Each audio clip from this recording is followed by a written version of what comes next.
Yes, good morning everybody and welcome to another edition of Spolitics. It is Sportolitics, however you want to frame it. It is the Wednesday Sports Desk. I'm Ben Pascuzzi.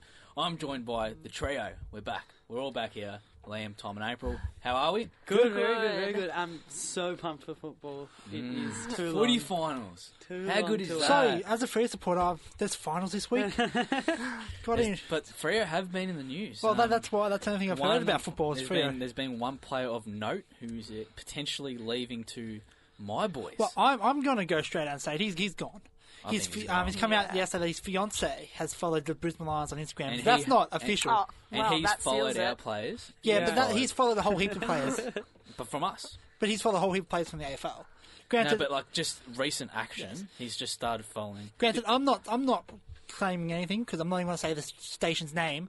But I posted something on Friday about that on social media. Then on Monday, a certain radio station decided to use their own research, quotation marks there, and say, look what they found. They found all this out. So I'm not claiming this radio station stole my research, just implying it. How would they have gotten your research? It's on Twitter. It's not hard to find. Conspiracy. Well, there you go, Liam Fennifer. So, of course, the player in question is Lachie Neal. Yes. He has, for those, I guess, in and around Fremantle, apparently he's been one whose future with the club hasn't been, solid, and he's one that's been open to a move. Well, not all year, but he hasn't really been saying, all right, I'm committed or whatnot. He did come out, obviously, in a press conference, I think it was 2 weeks ago, and said, I'm looking forward to the next season. Monday. Last week, yeah, there you go, last week. But, yeah, recent talks have surrounded him heavily with a move to Brisbane. He's been open to it, and some reports are even saying now that he's already requested a trade. Haven't heard anything official yet. Haven't heard anything official yet, but that's the word going around that apparently he has already requested a trade to the Lions. Now, we all think, I'm safe to assume, we all think he's gone, yeah? Because he's South Australian. It's so weird. Yeah, I know. If it's a rumour that he was going to go home, you think, of course, blah, blah, blah, every player wants to go home. But the fact is to the Brisbane Lions, it's... But can you blame him, though, for joining the Brisbane Lions? I mean, seriously... Pause. Go. I only have a rant about the Brisbane Lions for 2 seconds. Wow. Okay, Ben, answer me this. Go. When was the last time Brisbane Lions played finals? 2009. 2009, thank you very much. Okay, so I've checked Facebook and that, and some Brisbane Lions supporters has got a big head. How many games did Brisbane win this year? 5. How many games did Brisbane win last year when they won the one spoon? Was it 4? 5. 5 as well. I don't think Brisbane Lions won more than 6 games like the last 5 years. Yeah, these Brisbane Lions supporters are getting cocky about how they've got to win a flag in 4 years. And there's reason to believe. Look, Brisbane, I'm sorry, Brisbane do have a much brighter future than the Dockers. I'm not comparing Brisbane and Freo. I'm just comparing the Brisbane supporters. You've been down the bottom of the ladder for so long. Yeah. Let's wait a little bit more, win more than 5 games. Yeah. Where you defeat Gold Coast and Carlton I find before it getting funny a big it's head. coming from you, a Fremantle fan, when you haven't had the success at all in the AFL in terms of premierships and I'm finals. talking about You made one grand final. Recent success. Yeah. Why aren't they allowed to get hyped? We've been down the bottom of the ladder. You can get hyped. You can't get cocky. I've got no reason why Brisbane... I think they probably are a little bit cocky, but I don't see any blame. They've struggled for all these years where we've been down the bottom of the ladder, the culture's been crap at the club, players have left. But you've won as many games as you did when you won a women's spoon. Now all of a sudden, players are coming back to... Players aren't coming back to the club. Players are wanting to go to Brisbane. Players are staying and re-signing at the club. This young list is arguably one of the best in the league, up and coming. We easily... could have won more games, obviously, this season. Yes, I understand 5, but you cannot just look at the win-loss column when you're looking at our season. I'm sorry, you cannot assess our season based on win-losses, and you cannot do that for clubs who are struggling and on the up. Exactly the case, which is with my boys and Brisbane. Our season was easily a success. Obviously, on the win-loss record, it's not going to reflect that because we had the same amount of wins, as you quite rightly said, as last year. But, again... You look at the improvements and you look at how many young players we blooded. We blooded 5 debutants this season, all featured regularly in the side. Obviously, Matt Eagles, unfortunately, went down with surgery in the abdominal season. But our side is seriously up and coming, and I've already got us as a smoky for the finals next season because purely we have now had the experience of the season where we've tasted games where we've been very close to winning it and then dropped off. That can easily change around in the season. And with a young side, when you get momentum and you get wins, that can change. But we're supposed to be talking about Lachie Neal. One sec. Well, we'll get to Lachie Neal in a sec. So then why is Brisbane asking for a priority pick? If you're not gonna hurt. smoky for the finals. Why is it going to hurt if you're going to ask for a priority Because pick? Carlton and Gold Coast aren't smokies for the finals next We've year. arguably been struggling more than Carlton and Gold Coast in the last 5 years, so I don't see why we can't ask for one. Not Carlton. You've been Everybody Carlton. wants a priority pick. So. Yeah. Except Carlton, obviously. Everyone wants to pick. Anyway, Lachie Neal, Yes, he's good. as good as That's gone Lachie to. He's as good as Oh, gone to 100%, Brisbane. yeah. A better club as well, better fit for him. I disagree. What pick? Disagree. Here's why. He's the same size as Dane Zorko and plays pretty much the same role as Dane Zorko. Exactly. That's perfect. That means one of them is going to get a tag, and then one of them is going to be able to let free and go. You don't want the same type of midfielder in the midfield. Dangerfield and Ablett and Zorko doesn't midfielder. necessarily need to play in the midfield. Zorko can move up forward, mate. Move up forward. Yeah. Has he moved up forward? Yes, oh, he he's a has. two-time leading goal kicker at Brisbane. He can play up the half-forward line. Anyway, what is a fair deal for him? Pick 4. Oh, yeah, straight swap for the pick. I don't know. I've been reading a book lately on whether trading, on stats in general, when whether trading for pre-approved players who already are genuine stars for younger draft picks, and I don't know if it's ever worth it. So, in terms of Brisbane's attitude, whether they get number 4. I whether don't give up number 4. think we'll get 4. We'll get pick 5 because Gold Coast will get 3. get the compensation for Tom Lynch. So pick 5. So are you saying just pick 5 or another player? Or so pick 5 straight swap for Lachie Neal. Is that a good deal on both parties? I don't think so. Freo has the upper hand. So I think easy. it's pick 5 and it's got to be a player because Lachie Neal is hitting the prime of his career. What is he, 25? 25, yeah. Yeah. That seriously is going to kill Fremantle if they lose. I mean, no club wants to lose You a should player check. who's 25. Actually, I said this before we went on air, that this is the most oddest player movement I've ever seen from a club fan. It is. No, for This the is fan. this is Half coming the out of Freo nowhere. half the Freo supporters are upset and think Freo's going to be as bad as Brisbane was, and the other half are optimistic that if we lose just a player, we already have pick 6 and we get pick 5 as well. Yeah. How do you see it as a Fremantle fan? Do you see it as a good thing or a bad thing? I think, we give Chiro and Brayshaw more time in the midfield. And also think about it in this way. I've got it in 2 ways. If you guys were fighting for almost getting there to finals and winning a premiership, which at the moment isn't looking like too likely, that would have been a huge loss, losing Lachie Neal. And obviously I don't think he would have left anyway, because he could have seen the potential and whatnot. But because now you've sort of been in that range, haven't really shown that you could make finals, it's not going to be that huge of a loss, and obviously still a huge loss. But if you can get another pick, the talent you're going to be able to develop as a side, you could very well have one of the best young lists in the competition. Well, that's why I agree, because at the moment Freo has Is that how pick you 5. see it? You see it that way rather than just losing massive? Freo has pick 5 and pick 70. So if we can get at least 2 draft picks from Brisbane... You lost him in trades, didn't you? Yeah, we traded him for Brandon Matera, who's been fantastic. Hasn't he? How many games did he play this season? God knows. He was many. shocking. It's funnily enough, actually, he's tipped to win the Freo Best and First, Lachie Neal. I'm actually going to the Best and First, funnily enough. You? In So, Perth? yeah. And it's Where gonna is be- it? Crown Perth? I'm assuming? I don't know. It's, Exeter. Yeah. But it's going to be interesting. I think 3 in a row that the Best and First players left the club. Wow, that's Ablett not a Ablett great left sign. last year, Mitchell left Hawthorn the year before, and then Danger left Adelaide. So it'd be Interesting. Yeah. a few years that players best players have left clubs. What will you be happy as a trade? Just pick 5, or do you want to play as well? Daniel Rich, if he's up for it. That's the name that's been floating around. I wouldn't mind giving him up. It might. 5 and Rich. I would think because you don't have a second round pick, do you? Maybe no, we have. I think if we give up, say, a player of the ilk of Rich, I'd think that you'd need to give up maybe a future second round. What would you think? Yeah. Because, Rich is a decent player. He's obviously from Western Australia, so I assume he may be open to that move. If Joe Barry wants to come over, no. So I want to say the future captain of Brisbane Lions, and I think you agree, Alex Riverton. Yeah. If he wants to come over as well, yeah. I think if that happens, you're definitely going to give us a top pick or something. It'll be like this. It'll be pick 5 and Witherden for pick 6 and Neal. Yes. Would that be? It's not going to happen. Yeah. It's not going to happen. No. But if we proposed it, would that be a fair deal?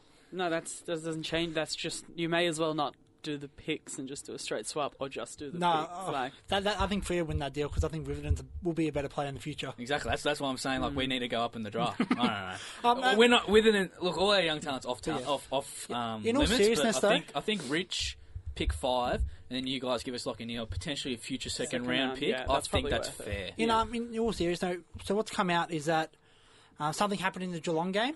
I know Damien Paris on the footy showed that it was late last season, and I thought it was around 16, 17. But apparently, according to a source that came out, Ross Lyon had said something to a Freo player, and Lachie Neal stood up for the Freo player, which caused some unrest there. But also, according to Matthew Pavlich on Channel 9 Perth, Freo is about to go hard to keep him, so it could be a money play. So he could be taking Fremantle and Brisbane for More money. Yeah, because I think he wants the same money as Fife, which is like all the money. Yeah, because I think he's on 450k at the moment. Yeah, Lachie Neal's on 450k. Only. Yeah. Wow. Brisbane, I think we're offering 800 over 5. nearly $1 million a year. Well, I heard 800. It might be $4 million over 5 years. All right. Anyway, we definitely went over on that, but that was a good chat. Good to talk a little bit about Lachie Neal and Brisbane. Always up for a chat about Brizzy. You are here with Liam, Tom, April, and Ben, and we're now going to get back into moving away from our very heated Fremantle, Brisbane, Lachie Neal chat to another player who is on the move and has officially requested a move. It is Luke Dalhouse from the Bulldogs. He's told that he wants out of the club. He wants to go to Geelong. And Jordan Roughhead is apparently likely to follow. So 7 of their 2016 Premiership team have already gone, and question marks on some in 2 seasons. I've done the question marks there because I think Liam Picken hasn't played because of concussion. Yeah. Fletcher Roberts has only played 2 games this year. And I personally think there's going to be question marks about Tom Boyd probably getting back to these 2016 finals best. Mate, And Tom you Lavatore can't is go also out of back if contract. it was 1 game, but Yeah. it doesn't. No, his whole final series, don't worry. his whole final It's series was fine. good. And Tom Lavatore is still also out of contract. So there's, I think he's one of the fastest I've seen a premiership team disassemble. Really. Yeah, I've never seen a team fall apart like this before. In my time watching the game, it's absolutely insane. And I've heard constant rumours that how- Bontempelli's unhappy I think as well. the big question is, how is Geelong going to pay for this? How much do they offer him? Like $550, $600 on a 4-year Well, I guess deal? if they're offering him that, they can afford it. But Yeah, it's it's Abbott's not on a crazy. big contract. Danger is, I know. Selwood, what's Selwood on? Selwood Selwyn must be taking a pay I cut. don't think Selwood would be on that much. No, it wasn't. I think I remember there were a bunch of players who took a pay cut to get Danger into the club. Yeah, I think I think they Danger's did. on big money as well. He was on less money than he was at Adelaide. So Yeah, Ben it found was- something funny there. Yes, I did. The AFL website, they've put your club's AFL Grand Finals. I've just scrolled down to Fremantle. Premierships, 0. Grand Finals, 1. Wait, what? So I just found that quite amusing. You kidding? Just found that amusing. At least our club's not made from a dying club. Hey, You're don't 2 you dead dare, clubs put into one. Don't you dare 2 dead diss clubs put into one. Don't you dare diss Fitzroy. I'm dissing Fitzroy. You cannot diss Fitzroy on my show. I will kick you out of here. You cannot diss Fitzroy. We're the last team to play Fitzroy, so I'm allowed to diss Fitzroy. Don't diss Fitzroy. A lot of respect to Fitzroy. So at least we're not a dying club. Or dead club. Hey, sorry, what happened? When we merged, it was merged. Brisbane Bears weren't dying. Brisbane Bears were fine. They were making finals, mind you. And we went on to win 3 premierships. In 01, And what 02, have you done and since? 03. What have you done since? Nothing less than Freo. Nothing more than Freo. What, you made 1 grand final, that's it. Anyway, we got to stop arguing about that. It is a worry for the Bulldogs. They, obviously, it was definitely a premature grand final win in 2016. And there were a lot of comparisons made to Hawthorn, wasn't there? Like Hawthorn 08 under Clarkson. They won the 2008 flag, weren't expected to. Didn't make finals in 09. Came back in 10, 11, and then 12 they made the grand final, lost. Yeah. Then 2013, of course, 14, 15. They won the grand final. So there were comparisons made to Hawthorn when the Doggies did win through, then obviously didn't make the finals. But the fact that players are leaving, this is a worry. So I'm not sure what's it's going on down there at the not a at the good kennel. sign. They have a lot of young talent that's re-signed, and their last month of football was really good. So I don't think it's all horrible. Caleb Daniel is becoming an elite kick. Yeah. McRae is the unluckiest player to not make an All-Australian Absolutely team. snub, wasn't he? So I don't think it's all bad. Clearly something must have happened after the premiership. Maybe we're like just not thinking about like the psyche of a player after a premiership. Maybe you just want a fresh start, but Still, I mean, you've won a premiership. yeah. Surely you want to win more with that club. yeah, I know what you mean, but yeah, oh. it's tough because I don't think I can't you can't compare it to anything because Yeah. it doesn't. It's never happened before. Yeah. But I guess we'll see over the next few seasons. But I don't think Western Bulldogs are in dire straits. Or Yeah, I don't think they're going to finish last, but I don't think they're playing finals anytime soon either. No, they're in rebuild. definitely They're not. in rebuild. Yeah. All right. Scott Lycett, obviously, I think he's requested to go to Port Adelaide. Apparently he has, apparently he hasn't. It's very weird. Is this going to affect West Coast at all in their finals campaign? It's super interesting because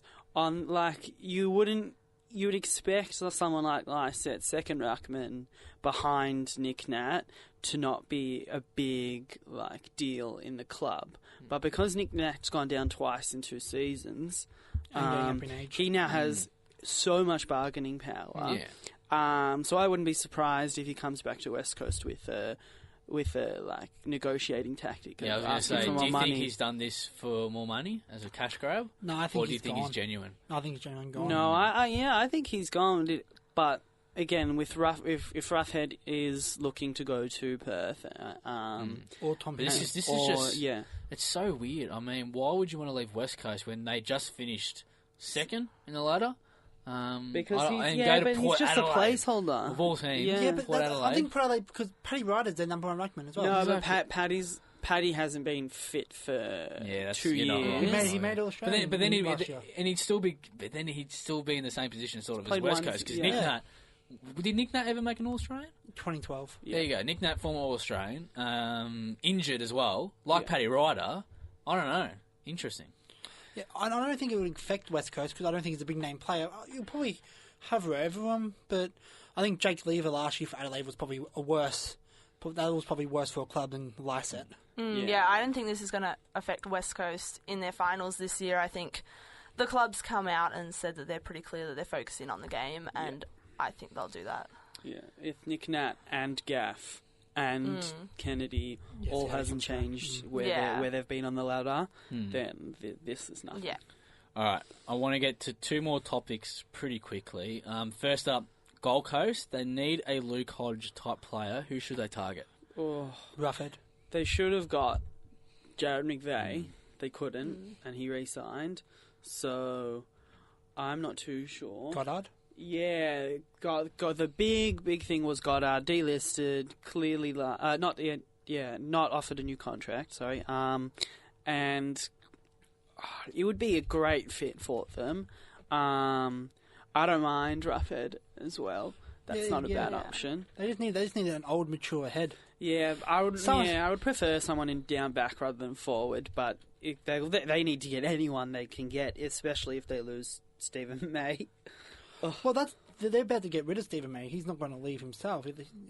They're going to ask, and if he doesn't if he doesn't recommit, then he's gone. Yeah. So that's a big loss. Can anyone else think of someone that they'd want, even even contracted type? I think you've hit the nail on the head, though. I think you've hit the nail on the head. And it is important for Gold Coast to attract a player like that. They do need the experience. I mean, we saw with Brisbane. We need the experience, and Hodge has been fantastic for us. And I just laugh at all the media hate about him. Like, oh, why have Brisbane recruited this guy? Look at him. He's doing absolutely nothing. Seriously, behind the scenes, obviously I don't know what he's doing, but I can just imagine the type of influence he's having on the team, and I think it's going to see in future years. So Gold Coast definitely do need that type of player. Hopefully, potentially, could be a Roughhead. We never know. But They should have made a play for maybe Nick Revolt last year because apparently he still wanted to play. and he's from Queensland. Yeah. That was real, and he didn't want to go. He felt like he had more in him. Yeah. But I think he just wanted to be a one club player. It is Spolitics. You are here with Liam and Ben, and we're now going to shift a little bit away from our usual, not debate style, but issue style topics. We are sticking with AFL, but we're going to do a bit of a preview of tomorrow night's match between Richmond and Hawthorn. Unfortunately, We do not have the teams. They will be announced tonight. But yes, so this, of course, is going to be a huge match. It is the first qualifying final between first and fourth at the G. What do you think happens? Who do you think wins? And how much? I'm starting to get a feeling, and I've also noticed on social media a lot of people as well starting to get a feeling that Hawthorn might get up. Maybe it's just false confidence or something because it's Hawthorn. But yeah, I'm starting to get a slight feeling that Hawthorn might get up. Yeah, I'm on the Hawthorn train. I think Richmond's been struggling their past few games against the G. I think they've been taking it easy the last few games. And I think Hawthorn's got this one. Tom? You're all crazy. I'm undefeated at the MCG. No, I don't rate Hawthorn at all. No, it doesn't matter. Irrespective of what they do, irrespective of how much of a genius Alistair Bill Belichick Clarkson is. I like that. I rate that. Doesn't matter. They just don't have the list to compete with. Richmond could play at 85%, and they'll get to even at three-quarter time. Go to about 95%, not even 100 in the fourth quarter, and they'll still win by 4 goals. I do agree with that because, and I disagree with Richmond playing badly against Geelong when they were up by 30 points. They took their foot off the gas and almost lost it. A few weeks later, the exact same to Essendon, but they learned from their mistakes against Geelong when they took their foot off the gas, and they were able to. I think they were toying with Essendon at the end there. Essendon was never going to win, but they'll give them that false hope. And against the Doggies, I think they closed their eyes and kicked the ball and see where it landed. But yeah, I just think, like I said, it could be false hope that people are thinking Hawthorn could win. But, Richmond's probably going to come out and smash Hawthorn by a good 40-odd points. Yeah. My thoughts in this match. Well, first of all, Monty from the Friday Sports Desk, she just keeps messaging me. She loves your pick, April. She loves that you've gone with her boys Hawthorn. But I'm sorry, Monty, I'm going to go with the Tigers. Now, I know Richmond have struggled in their last 3 matches. I know that. Strong word. Well, as in, struggled to win. Yeah. Usually we expect them to absolutely dominate in the last quarter, but yes, they have taken the foot off the pedal, to say the least, and haven't really shown the promise that we're usually, accustomed to and used to seeing from Richmond. But anyway, I think this is where the bye round this does help Richmond in the sense they can reset. If those tight wins had anything to do with form and whatnot, obviously now they've got that week off to rest, recuperate, and come out firing against Hawthorn. But look, at the end of the day, Richmond, in those 3 wins, those tight wins, they found a way to win, regardless of it. So I think they're going to do the same thing against Hawthorn. And yeah, unfortunately, I do think Richmond will go through. Look, Hawthorn, they are still a very good side. I do expect it still to be tight, but I think Richmond, they just have the depth. They're definitely a better list than Hawthorn. They've definitely got a better list than Hawthorn. And I think if you look at their midfield, defence and forward line, Richmond are above and ahead of Hawthorn. So I think the Tigs will win and they'll extend their streak to, will it be 21? Yeah, 21. 21. Irrespective of how they play, it'll be an ugly looking game. I have a feeling. Just because their game plans are so opposite. One is kick, uncontested mark. One is handball through the corridor, set up defensively. They've heard on the radio they don't match. Their game plans are opposite. So it'll be one team trying to do something and the other team trying to do the exact opposite. So it could end up being a game that ends 8 goals to 7 and be really, really, really just slow and strategic rather than a fun game. So get ready for that. Yeah. Now, just quickly, I was watching Talking Footy, and Wayne Carey, the King, Duck, however you want to call him, he said something that I kind of agree with. He said that if Hawthorn beat Richmond, this will be Alistair Clarkson's greatest achievement. Now, the reasoning behind this is because today, obviously Hawthorn, the teams that Clarko has coached in the past, lists have been a hell of a lot better. Way better than the one they've got currently, which is obviously a very young list. Only a few mature age players. Obviously, you got Roughhead, Burgoyne, just to name a few, and then Bruce Gunston, experienced type players who played in flags. You got those types of players, but other than that, it is very young. and obviously coming up against this juggernaut. Let's be honest, Richmond, they're a juggernaut. They're absolutely flying. Won the flag last year, finished top this year.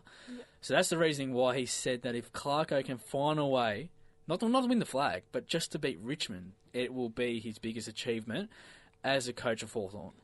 Where do you guys think That's on this? considering they won 3 in a row, that is a huge Yeah. No, I mistake. think the 2014 grand final was his best performance. Not only did they defeat Sydney, they absolutely smashed Sydney, who had their best ever season to that date. I don't think it would be his best team. You know, Richmond could have an off day. Speaking of Sydney, in 2016 they had an off day against GWS. I don't think it was Leon Cameron's best coaching performance.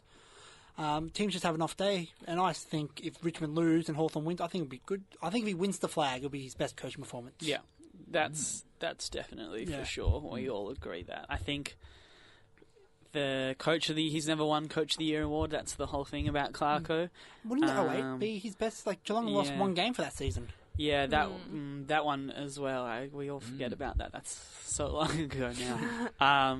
So maybe not even if he wins the flag. But I think that list was better than this one. Oh, I think Hawthorn. That's the point. Yeah, I think that's what's the point. good about this year is that for a lot of the season, people didn't think Hawthorn were going to get into it. No. And now here they are, and they've got some chance of... Hawthorn's only in the top 4 because Buddy didn't play. And I think as simple as that, if Buddy played that week and he was fit, Hawthorn would have lost. Yeah, but they didn't have Frawley either. Yeah. It's, I wouldn't go it's as far big, as saying that. I It's think a big Hawthorn task. very, very well And deserved. they got rolled by Brisbane twice. Exactly, you can't do that. Without I don't those, rate Hawthorn highly. Wow. But I don't know. I rate Clark. I rate Clarkson. Yes. Yeah. Very high. I agree with that. The reasoning why Kerry said this is because of the list. Yeah. This list is by far the worst that he's gotten to a finals. Yeah. Yeah. And that's the reason why I said that. I wouldn't go far as saying if they win against Richmond it'll be their best. It'll be Clarko's best performance, but I think it will definitely be up there. Yeah. I'd go as far as saying top 2, top 3, because this list compared to Richmond's list, I mean, above and beyond, obviously Richmond are way ahead, but just very interesting. Very interesting that those thoughts. If they win the flag, obviously, it'll probably be his greatest achievement. We're now going to get stuck into our wrap-up, kicking things off with some soccer. First up, Sam Kerr. Unfortunately, she's missed out on the top 3 of the FIFA's Best Women's Players Award. What's going on here, guys? Yeah, it's a bit disappointing. Very disappointing. Very sad about Continually, she's been getting up there and then just missing out. And I think she was top scorer in her league over in America last season. So I think that's why, particularly this year, a lot of people were thinking she'd definitely get in. But yeah, I was surprised by that. I thought by the season she had, like you said, top goal scorer, I thought she'd finally get in there. But yeah, it wasn't to be. Liam, what do you think? I'm reading the players who are in the top 3, and I think they've all had slightly better years than Kerr, unfortunately. It's just kind of like the Ben Simmons thing all over again. Justice for Ben. Speaking of top 3 awards in soccer, Lionel Messi. He's missed out on the top 3 for the men's award. First time since 2006. Is this deserved, or what do we make of this one? Yeah, I think he hasn't been as good as he has been the last few years. I've heard a lot about Mohamed Salah. Yeah, Mo Salah, from Liverpool. Yeah, I've heard about him. He's came out of nowhere to me personally because I don't watch much European football. As being, some people say he's a shoe-in. Some people say he could win. Ronaldo there, of course, and the captain of Croatia is also there. Yeah, Luka Modric. I think he's got it. Mm. I hope that he wins it for the competition's sake. Yeah. Because what he's achieved this year is pretty much unprecedented compared to the what Ronaldo and Messi has won it for. I've got the top 3 here, and he captained Croatia to their first ever World Cup final, won the Golden Ball, and helped Real Madrid win the Champions League and the FIFA Club World Cup. Yeah, I think all 3 of them is one of the best years you can have. Yeah, the only thing missing was the World Cup victory. And I think if you look at all 3 players, they all achieved pretty great success with their club, but only Modric achieved more success in a sense than on an international level than the other 2. Yeah. So I think they take that into account.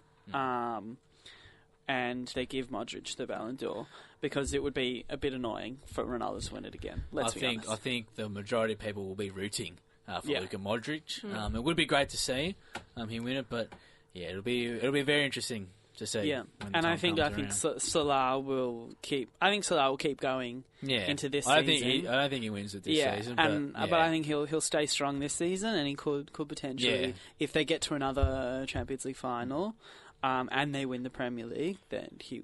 Do you want to know a scary thing, actually? Mbappe was nominated for the Football Player of the Year. At 19. Wow, he's 19. So isn't that a scary thought? He's That's so scary. Super scary. He's going to be an amazing player. Yeah. Oh. All right, let us move on to some tennis. Very positive news first. John Millman.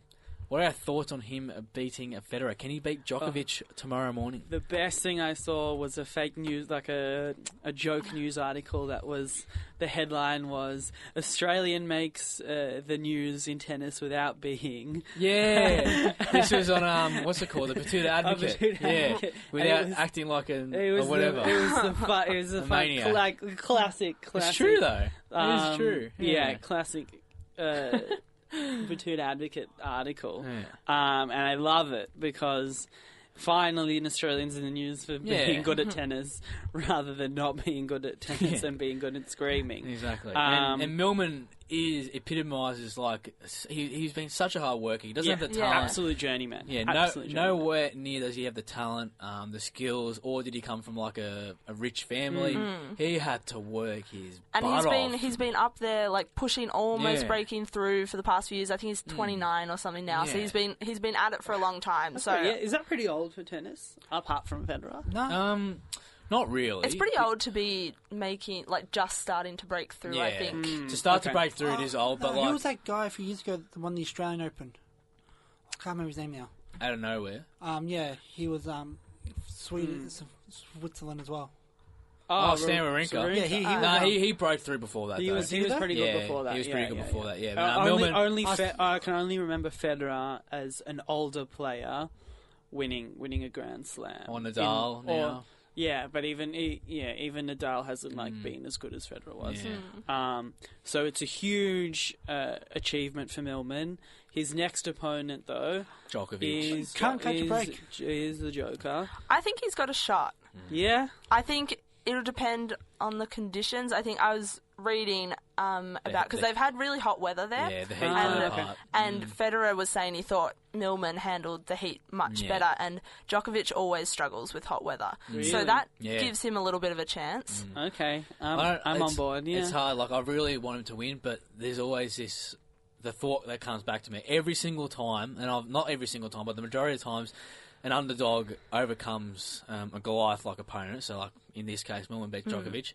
They usually lose the next game. Yeah, they usually lose the next match. I don't see him beating especially Djokovic in at all. Australia. Especially as an Australian. If it's hot. If it is hot, it's going to be 31 and sunny. There you go. Wow. I rate him highly to defeat Djokovic, but I think he takes him to 4 at least, maybe 5. But I think it may be a task too difficult. A step too far. If he does win, it will be fantastic. It'll be an amazing achievement. Yeah. As I said, and I hope the whole country. I wouldn't be gets surprised if he wins, but I just don't think at this stage I can lock him in. Unfortunately, I found it funny that last week we were talking about is tennis relevant in Australia, apart from the Australian Open, and then it's only when someone does well. We said we both said last week that it's only relevant when an Australian does something good. Exactly, it is true. That is true. Like if Kyrgios was the one that defeated Federer, everyone would be on Kyrgios's bandwagon as well. Exactly. Yeah. Speaking of Kyrgios, he said he's accomplished nothing in his career. Is he right? Yes. So true. Yeah, that's true. No. So true. I think it's like in terms of what he like his potential and his talent of what he could be achieving. I think it's a yes. But if you look at it overall, like he has a pretty successful career so far. He's beaten most, all the top players or something like that. Yeah, he's won not in a Grand Slam. Yeah, he's won a couple of ATPs, but I think when you look at the big picture, you look at the talent that he possesses, I think he's spot on. Yeah, we're not comparing him to some 27-year-old just casual tennis player. We're comparing him against what he was expected or his predicted achievements. Yeah. I guess fair enough, but still, there's a bunch of good players that are around his age at the moment. Yeah. And I don't think any of them have won a Grand Slam yet. No, it's still pretty dominated by the big, big four. But would they also say that they've achieved accomplished nothing yet in their career? I'd say yes, they may say that I think as well. curious as well, his performance hasn't backed up his talk. Like, he hasn't got past the quarterfinals, and the last time he got past the quarterfinals in 2015. So, and 2015 he was 20 years old, wasn't he? Something like that. 20 years old when he did that. Yeah. And so, he really needs to beat a good player in the Grand Slam. Simple as that. All right, just finally, on basketball, this week there was it this week or was it last week? Last week. I think it was late last week anyway. There's been an announcement of a new team in the NBL to join for the 2019-2020 season. It's coming out of Victoria, coming out of Melbourne, and it's coming out of South-East Melbourne. Basketball is returning there. Wow. Of course, we have had the South-East Melbourne Magic of past times in the 90s. Yes, two-time champions. And then, I guess, the South Dragons, you can also call them from that South-East Melbourne region. They, of course, the South-East Melbourne region... What's if you're on dead clubs? What's if you're on dead clubs? Brisbane I Lions. used to go for the South Dragons. Yeah, dead club. Brisbane Lions isn't a dead club, They came mate. from a They're dead alive. club. Mate, just because Lachie What's Neal... with you and dead clubs? Just because Lachie Neal wants to go to Brisbane doesn't mean you need to hate on him. That doesn't mean you need to hate on us, yeah? Just appreciate what we're building. Trust the process, mate. Trust the process. Anyway... That sounds stolen. So I'm going to get your thoughts shortly. I just want to give my first take on it. I think it's fantastic that it's finally gone back to South-East Melbourne. I would love to see them go back to an old name like the Magic or even like the South Dragons. My preference, of course, would be them to bring back the South Dragons name, but I think what would be more appropriate would be South-East Melbourne Magic potentially. That'd be fantastic. But yeah, I think it's great that they brought it there. I mean, the South-East Melbourne corridor is well known and that it has the largest participation numbers for basketball in the country. And they're also going to move Basketball Australia's headquarters to there. They're going to upgrade the State Basketball Centre, the Knox Basketball Centre as well. So everything's happening down there in basketball terms, and I just think it's great for not only basketball in Victoria, but basketball in Australia that they've moved their ninth NBL team to there. What I do think needs to happen, though, is United should go back to Tigers. Yes. 100% yes. I was about to say, I don't think it'll happen. When you mentioned the Magic, dream. I was like... When you said they should go back to a classic name like the Magic, I'm like, Melbourne doesn't like classic names, hence they got rid of the Tigers. It was stupid when they did that. I terrible see the point. They did it because there's one Melbourne team and they try to unite all of us. But now there's always going to be the option of a second team that could come back in. And now that it has happened, I think there's no better time for them to go back to that Tigers brand and name. And get rid of the horrendous kit they have this year. It is. They got a terrible kit this year. It's so ugly. It's the worst kit. It's just like an M. Melbourne Just an Victories M as and a well. number. Melbourne Victories is also a real ugly kit. What do these Melbourne teams have real ugly? Not even a V. Anyway, what are your thoughts on the South-East Melbourne team? I like it. I think, and someone said earlier, I think yesterday was, that I read, that NBL at the moment is the hottest it's been. The hottest it's been in years. Definitely in the 90s was when it was in the top. 90s it has. It was definitely top, but it is as hot as it's been since then. Yes. Oh yeah, well in our lifetime it's been the hottest it's been. Yeah, our lifetime. And having a second team in Melbourne will help. Melbourne always seems to get the sporting crowds. One of the best. If you ever want to start a new team, start one in Melbourne. You'll get the crowds. Yeah. I do agree that the United should go back to the Tigers, more than just common sense reasons. Yeah. And it's good to have a little Melbourne rivalry. That was when basketball was thriving in the 90s, when you had Magic and the Tigers. I mean, I can only dream that they would call it the Magic. Anyway, what are your two thoughts on it?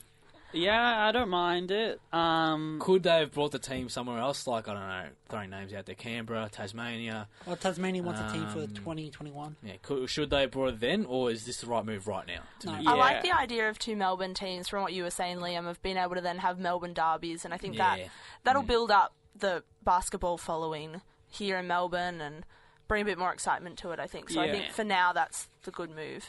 Yeah, definitely agree. Especially with the huge marketing that they've had this year with Bogut, and the new it's like the new broadcast deal with it. TV broadcast. Hopefully they'll get bigger crowds because it is the the biggest sport for young people. It is. It is. It's the biggest. Most popular. And it disappears at some point, and it doesn't translate to followers in our local game just because the NBA is so strong. Yeah. So hopefully it'll make people want to either continue playing basketball or support it while they play. Just quickly, should they go back to an old name like the Magic, or should they come up with a completely new name? Just quick. I don't mind either way. I'm sure. I hope maybe for nostalgia they'll keep the Magic. Yeah, I think that could be good to then bring back the old supporter base. Yeah. Actually, I think a new name would be good. I think bring back the Magic. No, I just think It'd be how many people fantastic. still remember the Magic? The parents of the kids that they want to get to go to the game. Exactly. Magic. I'm pretty sure I would ask my dad if he knew who the Magic were, and he would say no. Well, was your dad into basketball? I don't know. There you go. Yeah. Anyway, that's it for this Wednesday edition of the Sports Desk. It's been a pleasure, guys. No worries. Good job, you were on it today. I think 2 weeks ago you guys left a huge gap. But anyway, I actually didn't say anything. next edition of the Sports Desk will be on Friday from 9 to 10 a.m. You can, of course, listen to this show and all our Sports Desk shows on Omni and iTunes at the Sports Desk. Do give us a subscribe on iTunes. Of course, we are on Facebook and Twitter as well. On Facebook at the Sports Desk and Twitter at Sports Desk Sin. But until Friday for the next edition of the Sports Desk, hope you enjoyed listening to the show and do enjoy the US Open tennis. Hopefully all of you watch John Millman and Novak Djokovic tomorrow morning. So until Friday, enjoy the upcoming week in sport. Like us at facebook.com/SynMedia. Follow us on Twitter @SynMedia. And come visit us at SY.